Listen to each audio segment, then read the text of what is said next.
नमस्कार, सुप्रभात. यशाचा जल्लोष करताना तो उन्माद म्हणून नाही, तर चांगली संधी मिळाली म्हणून करावा. स्वतःच्या पराभवाला दुसऱ्याला दोषी धरणारा मनाने खचलेला असतो. मात्र जो पराभवाचे चिंतन करून पुन्हा झेप घेण्यासाठी सज्ज होतो, तो पुन्हा यशाला गवसणी घालतो. चुका आपण मान्य केल्या की आपोआपच आपले मन आणि विचार दोन्ही स्वच्छ होतात.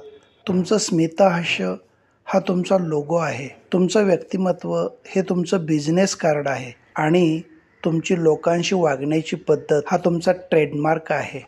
कडू गोळी चावली नाही तर गिळली जाते. त्याप्रमाणे जीवनात अपमान, अपयश, धोका यांसारख्या कटू गोष्टी सरळ गिळाव्यात.